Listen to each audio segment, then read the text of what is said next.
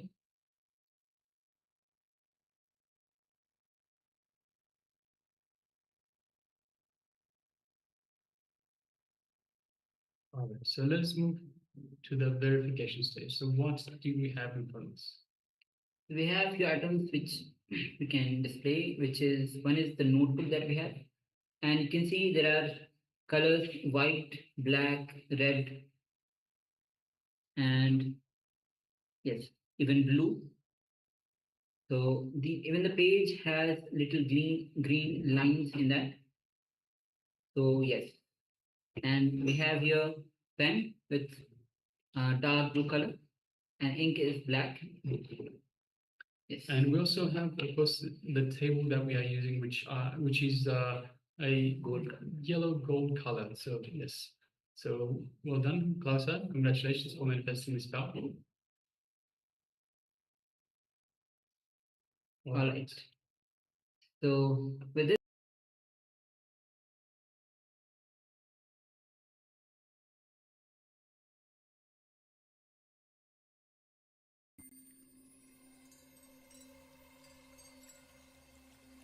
I welcome you all with my love and respect. Let you all open all your three eyes. Om Nithyananda Paramashivoham.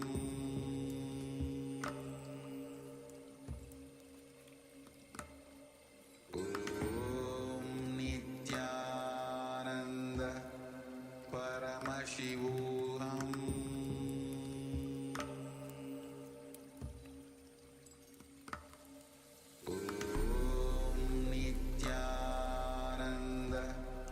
Paramashivoham.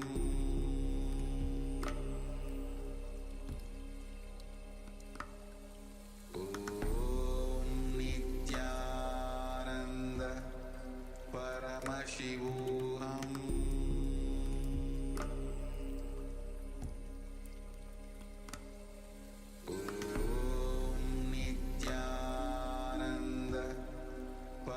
Paramashivoham.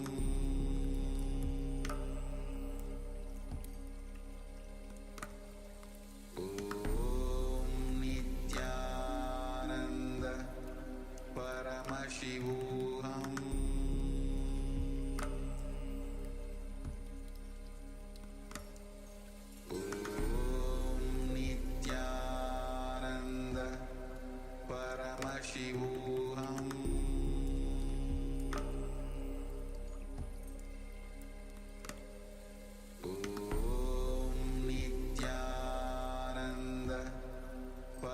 Paramashivoham.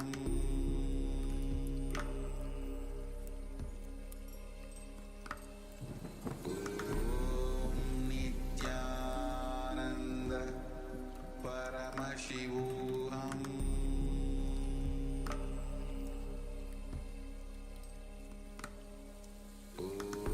Om Nithyananda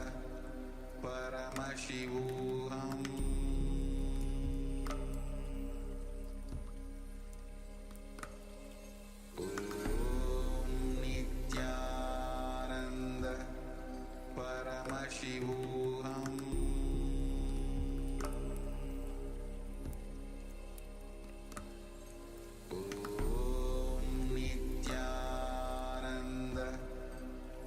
Paramashivoham.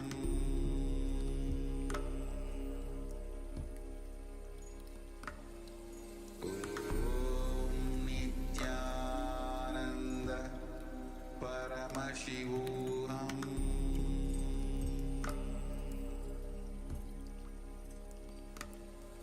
Om Nithyananda Paramashivoham.